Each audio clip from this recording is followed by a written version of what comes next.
Magandang araw po sa inyong lahat mga kababayan at welcome back. At ito nga mga karibin natin na Erwin Tulfo Barrado. Aba, nagkainitan na.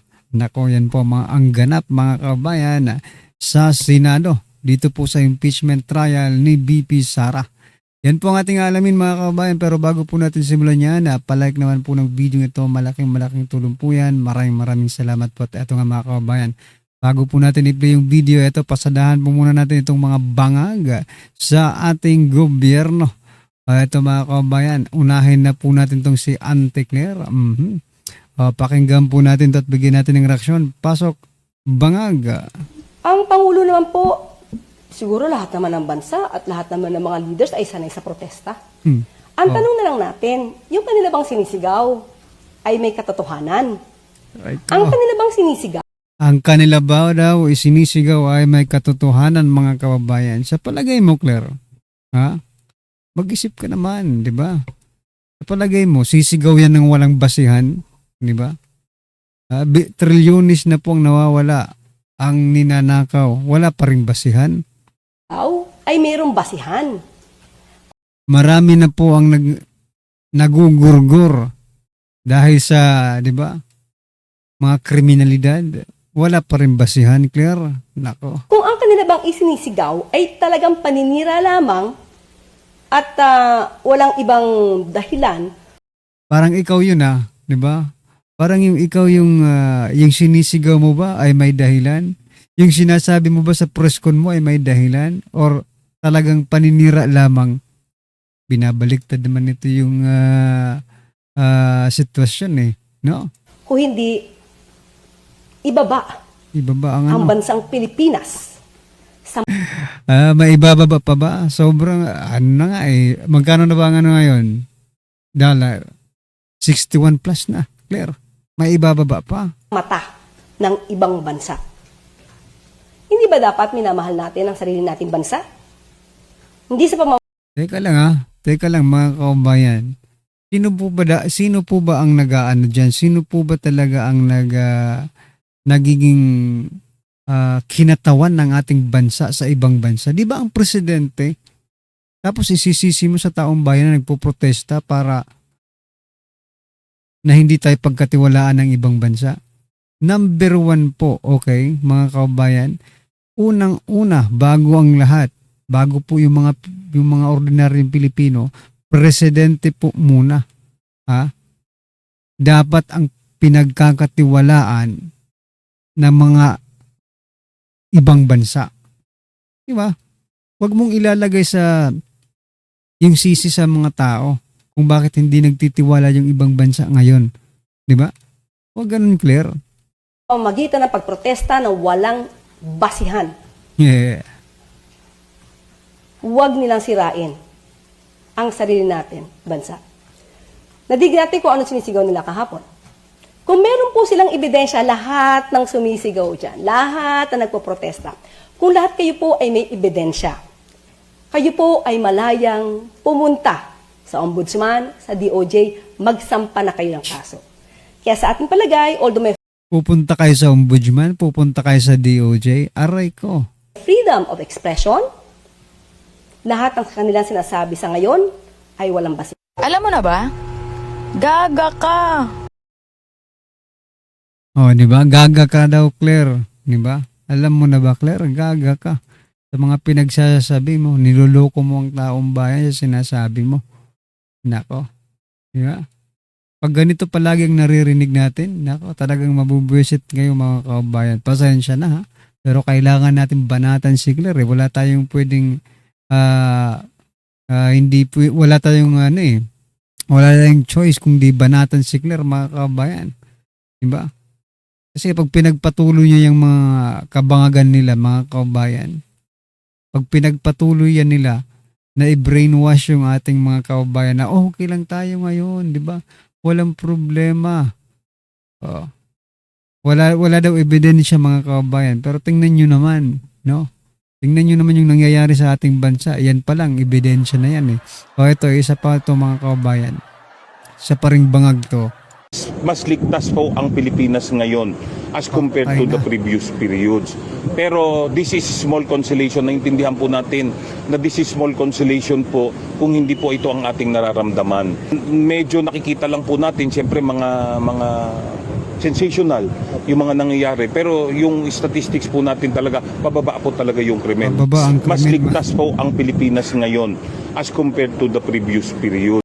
Mas ligtas po ang Pilipinas ngayon kasi mga inosente po ang nagugurgor. Kasi noon kasi mga kababayan, mga adictos ang mga nagugurgor. Ano ba ito? Protect the ano na ito? Ha? Protect the addict mga kababayan. Ganun na ba tayo ngayon mga karibin natin? Imbis na protektahan yung mga inosente, yung mga naghahanap buhay ng patas, di ba? Hindi eh. No? Pababa na ang krimen ngayon dahil kulang na yung mga adik na nagugurgor. Kalalasan na nagugurgor, mga ano na, mga inosente na. Ay nako. Kayo ba mga kababayan, naniniwala ba kayo dito sa PNP ito? Mas ligtas pa ho ang Pilipinas ngayon. Yan po ang sabi nila mga kababayan. Pero kung iisipin mo, sabagay, nagre-relay lang po sila eh. Nagre-relay lang po sila na sa mga report nila mga kababayan, sa mga statistics na sinasabi nila.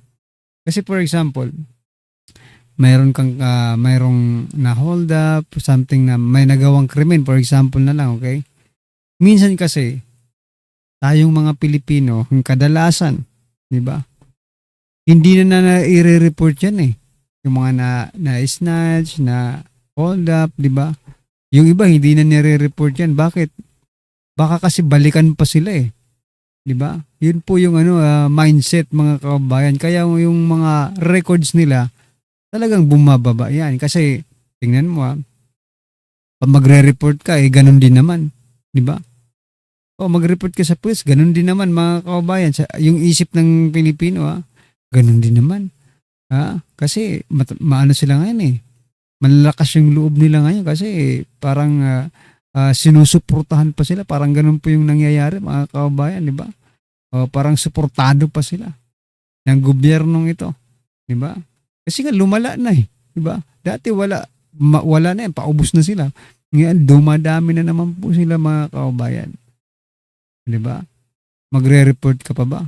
Kung balikan ka, yun yung iniisip ng mga Pilipino. Yeah. Pero nung panahon ni Tatay Digong, malakas ang loob ng mga Pilipino mag-report. Sige, mag-report kayo ng mga krimen. Bakit? Ina-actionan eh. Ngayon, walang aksyon mga kababayan. Diba? Nung panahon po ni former President Duterte, ina-actionan.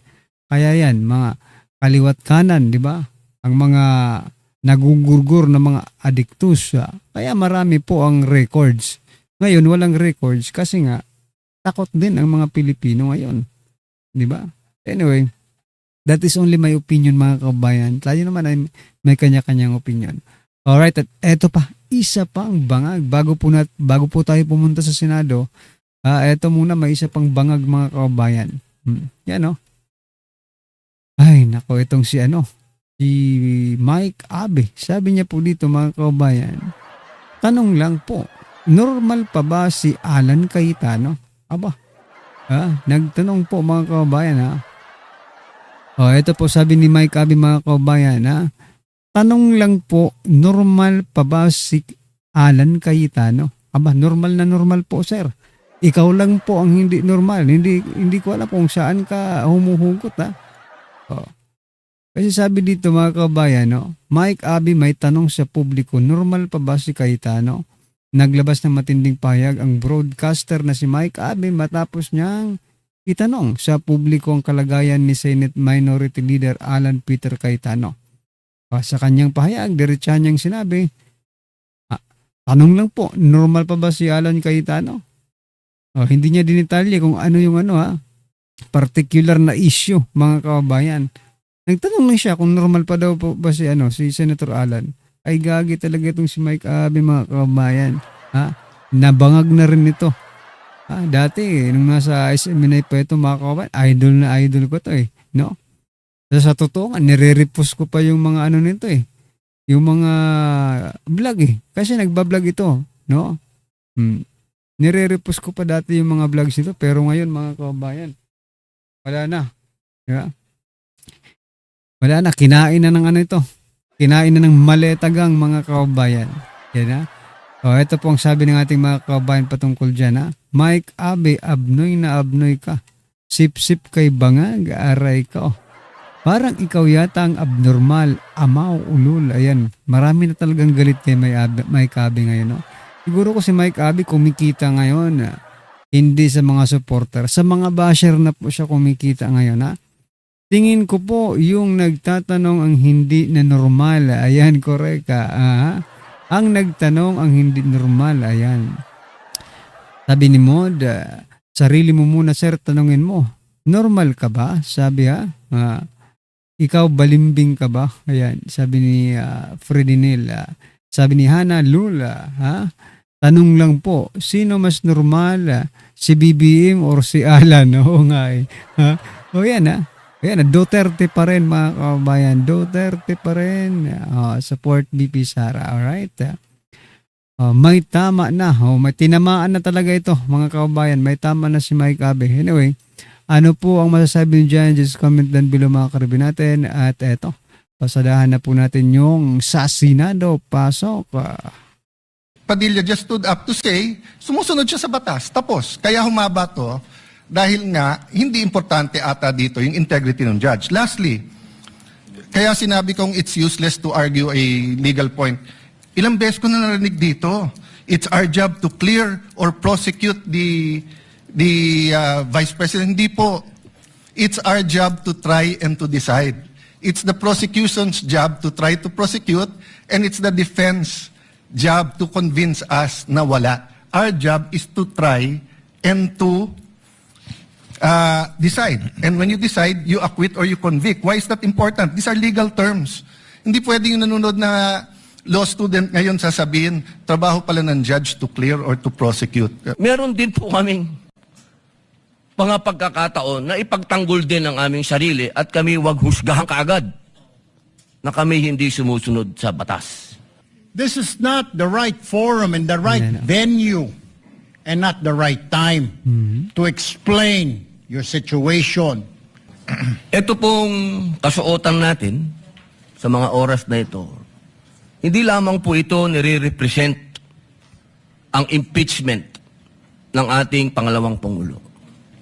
Ang nire-represent po nito ay ating karapatan bilang mga Pilipino at unang-una na ang due process. Because every minute, every hour that we waste away from the defense or from the prosecution of the case of the Vice President, it is injustice. It is called injustice to the... Parang correct ka. Parang tama talaga si Bendel, no? Parang tama kung magsalita si Bendel, oh. O, pakinggan nyo to.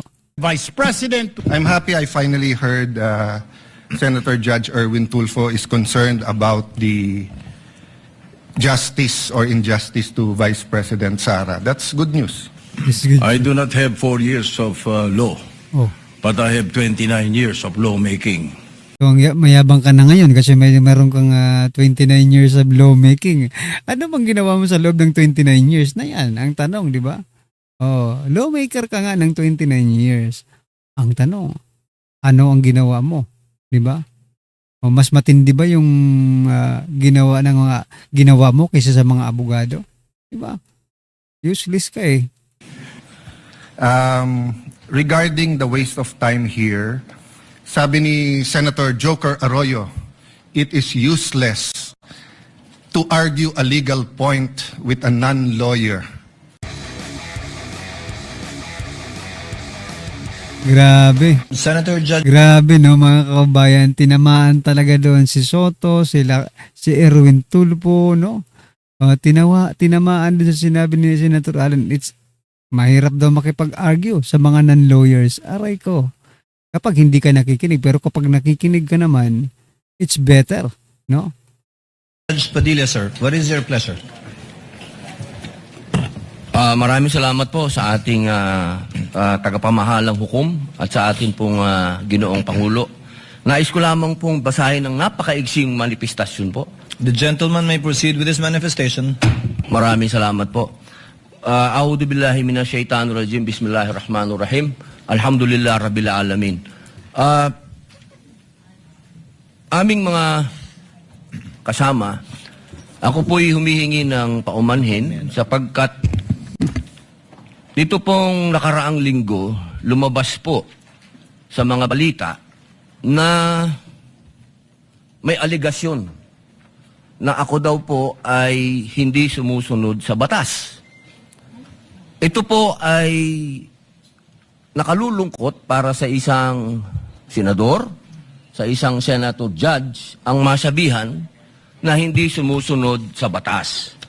Samantalang nung tayo po ay merong mahal na saksi dito, pinaalala po natin sa kanya na harapin ang batas.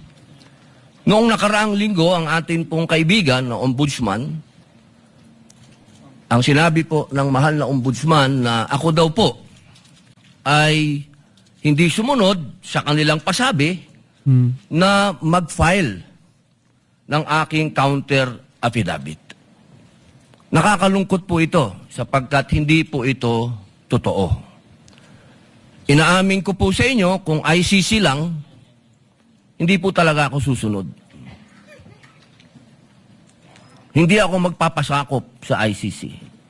Pero dahil ginagalang ko po ang ombudsman, dahil siya po ay aking kaibigan na itinuturing, dahil nagkaroon na po kami ng napakahabang kwentuhan sa aking opisina nung siya po ay kalihim ng hustisya, nag-file po kami.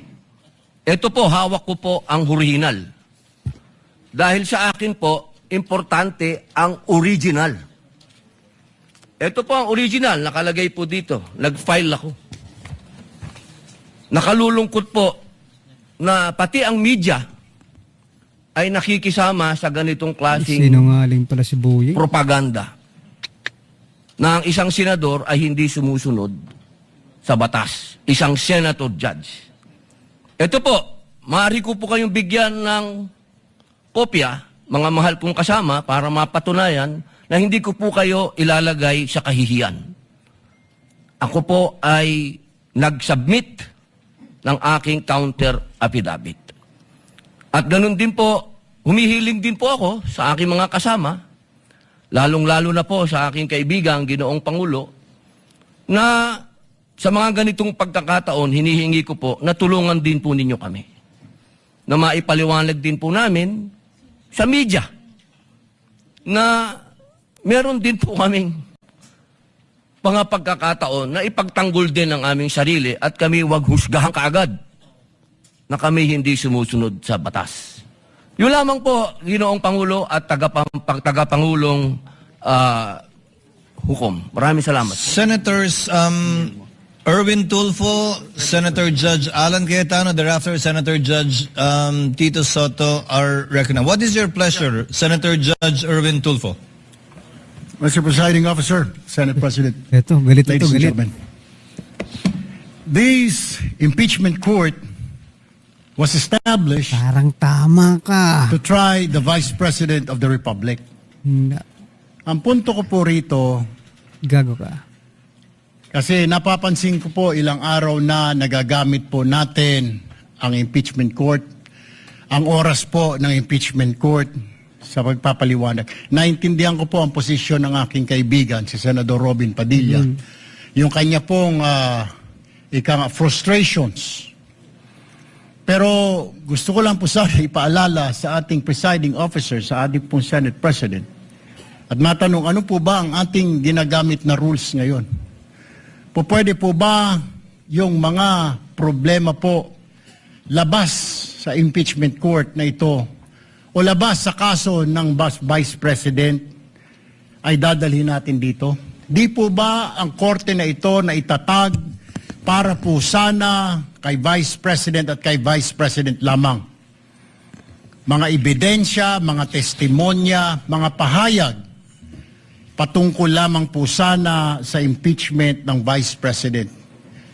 Kasi dito pong mga nagdaang araw, Mr. Presiding Officer, Senate President, mga kasama, napansin ko po na nagagamit ang oras po ng impeachment court sa pagtatanggol po ng mga nakaraang araw ng sarili ng ilan sa mga kasamahan natin sa mga akusasyon. This is not the right forum and the right venue and not the right time to explain your situation. Kung gusto po ninyong mag-eksplika ng inyong mga saloobin, problema, maaari naman po ninyong gawin yan sa labas po ng oras ng impeachment court. Maaari pong sa press conference, nandyan naman po ang Senate media. Anytime po, nandoon sila sa Senate briefing room, press briefing room. Maaari din po sa Facebook o sa YouTube magpaliwanag. Huwag po nating gamitin ang oras ng impeachment court sa pagpapaliwanag o sa pagtatanggol ng ating mga sarili simula pa po noong nakaraang linggo. Because the time we waste here to defend ourselves, defend what we believe or what have you, is an injustice to the Vice President. Yung oras po na ito dapat ilaan natin sa pakikinig sa depensa ng Vice Presidente, sa mga akusasyon laban sa Vice Presidente, hindi po pagdidepensa sa mga sarili natin kung tayo inaakusahan ng kung anong mga ahensya, kung tayo po ay may mga kaso, may mga investigasyon. This is not the right forum, Mr. Presiding Officer, Mr. President. Grabe yung mga banat dito ni Erwin Tulfo, no? Talagang binanatan talaga si Robin Padilla, pero mamaya re-rest back yan. President, this is not the right place. This court was established, was created, the impeachment court, Galit yan. for the Vice President and Vice President only. This should be her time. This should be her forum, not our forum here na ilabas natin ang saloobin natin, mga sagot natin sa mga akusasyon, mga kaso laban sa atin. And this is not also the time, Mr. President, Mr. Presiding Officer, na hanapin yung mga kasama nating nawawala, nakakulong. Dapat po doon sa Senado natin, sa sesyon natin, and not here in this court, Mr. Presiding Officer, Mr. Senate President. Kaya pakiusap ko lamang po sana sa ating mahal na Presiding Officer and Senate President, let us follow the rules. May rules ho tayo. Aray ko. Kung hindi naman ho, Sa kanya pa talaga nanggaling, no, yung follow the rules. Bending the law ka nga eh. Gagi ka. patungkol sa Vice President na sasabihin natin, Yari ka hindi mamaya. naman po patungkol sa depensa o prosekusyon ng Vice Presidente Tama natin, siya. then wag na ho natin payagan na magsalita pa po dito because nasasayang. Because every O bakit nagsasalita ka dyan? Sige nga. Kung nasasayang, bakit nagsasalita ka rin dyan? minute, every hour that we waste away from the defense or from the prosecution of the case of the Vice President, it is injustice. It is called injustice to the Vice President, to her Ini-stress talaga yung family, injustice. yung anguish, yung kanyang sama ng loob, yung oras na nakabinbin ang kaso na ito. Let us do this impeachment trial as quickly as possible. Ba? If we have to clear the Vice President, then let's clear her. If we have to prosecute, then prosecute her with the evidence kung meron. Not waste our time kung ano-anong sinasabi natin dito to protect ourselves, to defend ourselves. This is not the right forum, Mr. Presiding Officer. Kindly wind up, Mr. Senator Senate Judge President. Erwin Tulfo. This is not the right forum for us to defend ourselves. Bring it somewhere else. Bring it to the press. Bring it to the social media, but not here. Thank you, Mr. President. The remarks of the gentleman are noted. Earlier, Senator Judge Alan asked to be recognized. Are you yielding in favor of Senator Judge Padilla? And thereafter, Senator Judge Soto. Thereafter, Senator Judge Thank you, Padilla Mr. before the Presiding chair Officer. makes a ruling on the matter. Yes, Senator Judge Alan Cayetano is recognized. Thank you. I'm happy. You may proceed, sir.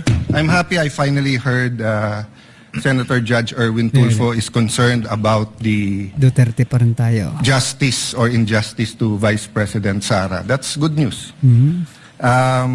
Regarding the waste of time here, sabi ni Senator Joker Arroyo, it is useless to argue a legal point with a non-lawyer. When Senator Marcoleta brought that up here, Pahiya si nagkaroon ng commotion. Senator Miriam stood up here many times and said, kaya ka nga nagfo 4 years na law school at nagbabar. So let me give my own interpretation. The impeachment court is formed with lawyers and non-lawyers. And we interact, and it's for everyone, and we're equal. But if there's an engineer here or a doctor, and they talk about medical principles, I have to either study and argue on medical principles. Hindi ko pwedeng sabihin, hindi, ganito lang yan, logic lang yan, etc. Diba? So, ang legal principle natin today is simple, integrity ng court. So, allow me to mention that to the people and help educate my colleague here. The integrity of the court and the justices or judges is always relevant. So if the Supreme Court or COMELEC, Court of Tax Appeals, Sandigan Bayan is being heard and the judges are being threatened, you give them time. So we cannot take the impeachment out of context. May nangyayaring flood control scandal, may nangyayaring gulo sa Team Unity na hindi na united ngayon. We consider Senator Marcoleta and Senator Jinggoy political prisoners, weaponized yung Blue Ribbon Committee at weaponized yung ano. So Mr. President, hindi tama na sabihin na I wasn't, after we brought up the problem with NBI, they doubled down, naggumawa pa ng task force. I mentioned 2 colleagues sa SALN, I didn't accuse them. Sabi ko lang, just like Vice President Sara, just because tumaas ang SALN, can we already ask for the BIR, for the AMLA and the bank accounts? So sabi ko, yan ang i-discuss namin sa Monday. Nag-react na, nag-accuse. I did not take up your accusations here today. Si Secretary Vince Dizon, 3 beses na nag-verify sa Taguig. Sinabi na 3 beses na walang ghost. Ngayon, i-verify ulit. I wasn't going to bring that up, but then i-question ninyo si Senator Padilla. It was all over the news na hindi niya inintindi or he snubbed the ombudsman. I was going to stand up before Senator Erwin stood up just to say, may registered mail. So nung una pa lang, 5 minutes si Senator Tulfo. So I'll take the 5 minutes also if you don't mind. The gentleman may proceed Yes. and kindly be mindful of the time. Yes, I will now. So I'm just saying, Senator Padilla just stood up to say, sumusunod siya sa batas. Tapos, kaya humaba to dahil nga, hindi importante ata dito yung integrity ng judge. Lastly, kaya sinabi kong it's useless to argue a legal point. Ilang beses ko na narinig dito. It's our job to clear or prosecute the Vice President. Hindi po. It's our job to try and to decide. It's the prosecution's job to try to prosecute, and it's the defense job to convince us Yan na naman, wala. Rodolfo. Our job is to try And and decide. to decide. And when you decide, you acquit or you convict. Why is that important? These are legal terms. Hindi pwedeng yung nanonood na law student ngayon sasabihin, trabaho pala ng judge to clear or to prosecute. Thank you, Mr. Presiding Officer, Mr. Senate President. Thank you, Dale. Senator Judge Alan Cayetano. His remarks are noted. Senator Judge Soto, thereafter, Senator Judge Padilla, thereafter, the Sobrang presiding pahiya. officer shall make a ruling. You may proceed, sir. You have 2 minutes. Yeah, Ito naman thank you, si Mr. Juan Bol. President, the presiding officer. Ito, pakinggan po natin si Juan Bol University. Pasok. I do not have 4 years of law, So, but I have 29 years of lawmaking. And I move that the manifestations of that we have heard be referred to the Senate proper. We will act on it at the proper time, Your Honor. Yun Thank lang you. yun. Your remarks are noted. yun lang yung sinabi mo. Aba, nakakahiya naman. 29 years kang lawmaker. Ay, di ba? Oh. 29 years kang gumawa ng batas. Yun lang ang sinabi mo. Mas maganda pa siguro mag-abogado. Di ba?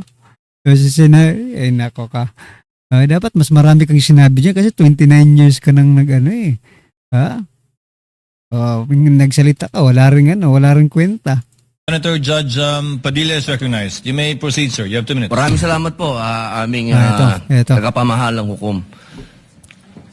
Ito pong kasuotan natin sa mga oras na ito, hindi lamang po ito nire-represent ang impeachment ng ating pangalawang Pangulo.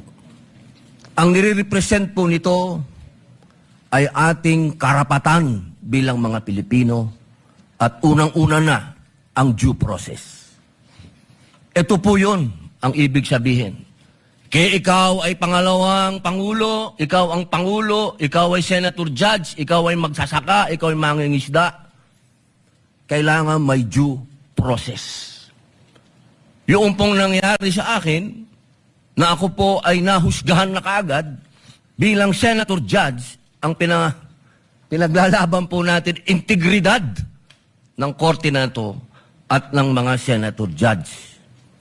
Kaya sana po wag nating kalimutan na ang bawat Pilipino ay may karapatan, lalong-lalo na sa usapin na ikaw, ako, sa oras na ito, ay Senator Judge. Yun lamang po, napakaiksi lang. Due process, mga mahal kong kaibigan, mga mahal kong kababayan, maging prosecution, maging defense, sa ating lahat, wag nating kalimutan, pantay-pantay tayo sa batas. Maraming salamat po. So yan mga kabayan, napakinggan po natin ang nagkainitan nga mga senador, no? Senator judges dito sa Senado. Pero kaya saan po ba kayo papanig, no? Sa panig ni Tulfo or sa panig ni Senator Robin Padilla? Siyempre kailangan may panigan tayo dito. Obviously, dito po sa PNR, siyempre dito po tayo kay Senator Robin Padilla, mga kabayan. Ayaw natin sa Tulfo. Kayo, gusto nyo ba sa Tulfo? Ewan ko lang ha. Pero ito, support VP Sara. Duterte pa rin. Ayan mga Duterte pa rin. Ayan mga kabayan. Ano pong masasabi dyan? Just comment down below. Maraming salamat.